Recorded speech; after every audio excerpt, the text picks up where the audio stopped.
Je pense qu'il y a beaucoup de garçons qui n'ont peut-être même pas conscience d'avoir violé, qui pensaient qu'ils avaient le droit, parce que c'était leur copine, parce qu'elle dormait, parce qu'elle avait une réputation de salope, c'est pas un vrai viol.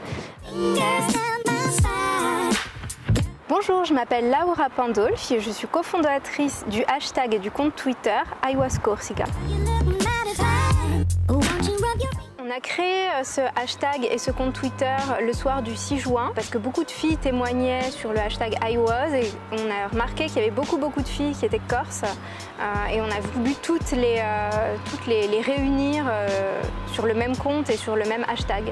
IWas, c'est parti, je crois, des États-Unis. C'était IWas avec l'âge de la personne qui disait à quel âge elle avait été agressée pour la première fois. Donc du coup, c'est pas nous qui l'avons lancé, c'est parti tout seul et donc il y a beaucoup de femmes corses qui ont témoigné sous ce hashtag-là.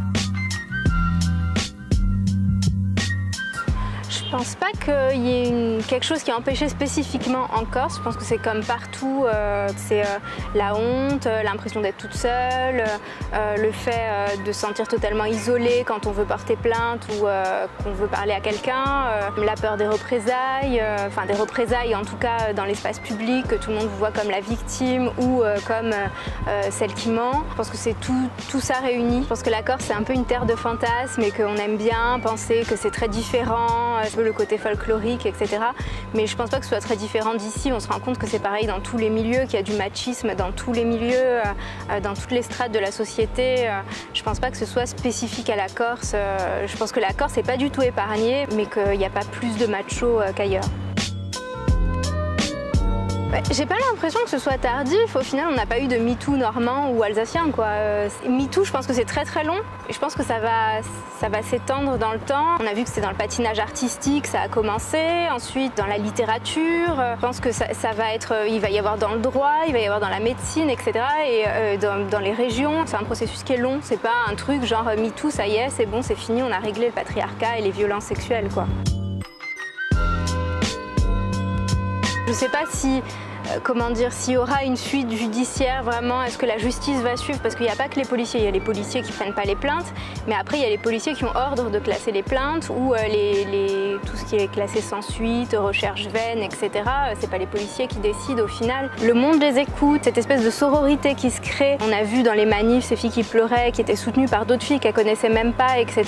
Je pense que déjà ça, c'est bien. Déjà elles sont pas seules. Je me souviens de Scarlett, une des victimes qui a parlé, et elle se disait je dois être la seule en Corse parce qu'il y a un peu aussi ce mythe en Corse qu'on est en sécurité parce qu'on connaît tout le monde, c'est tranquille, tu peux laisser ta voiture avec les clés dessus. Il y a un peu cette fausse tranquillité qui existe alors que dans les faits on a les mêmes chiffres sur le continent. Donc je me disais on a bien fait de le faire parce que je me disais on a mis une loupe en créant ce petit compte Twitter et en créant ce hashtag. On a pointé des panneaux lumineux dessus en disant hey, regardez, nous c'est tout ce qu'on a fait, on a juste aidé la chose à être amplifiée en tout cas.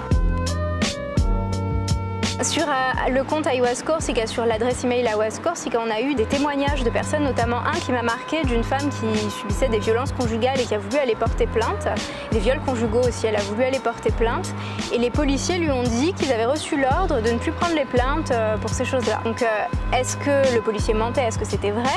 Et surtout, qui décide justement au bout d'un moment de classer? Parce que les policiers c'est le premier chaînon et ensuite il y en a d'autres et des fois les policiers font leur travail.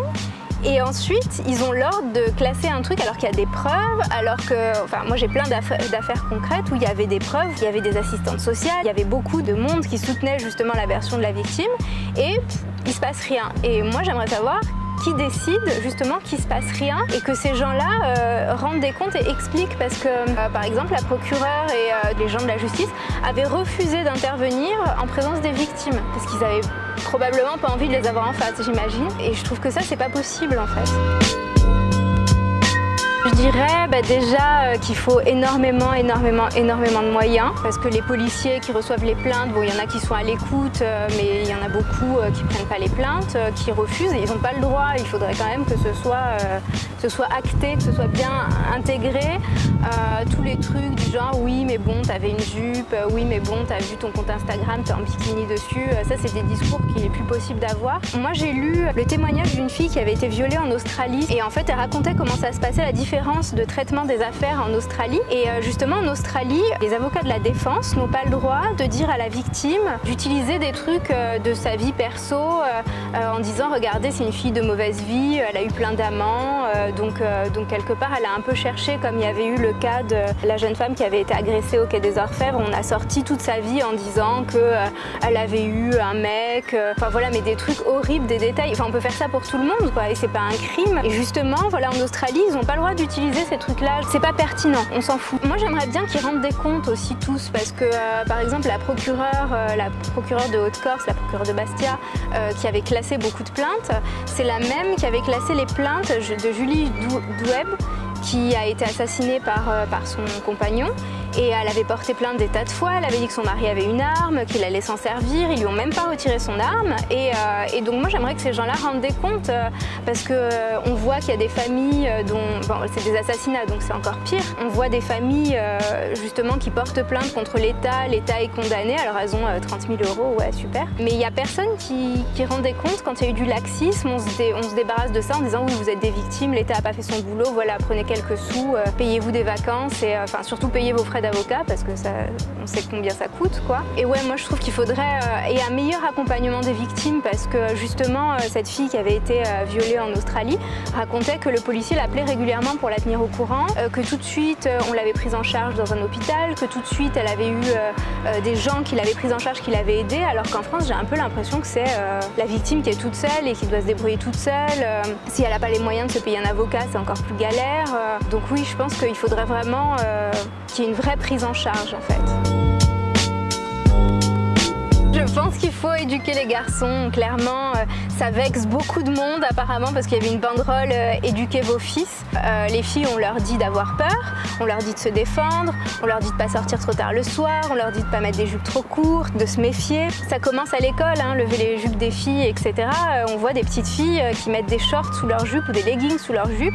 Elles sont toutes petites, elles ont 4-5 ans, elles veulent déjà plus mettre de robe. Et ça fait rire les adultes en disant « Ah, c'est pas très grave ». Alors c'est sûr, c'est pas un viol de se faire lever la jupe, mais c'est le début du truc où on dit aux garçons bah c'est pas grave, qui aime bien châtie bien, ça va, c'est parce qu'il t'aime bien, voilà. Et les petites filles, dès le départ, on nie leurs paroles en fait.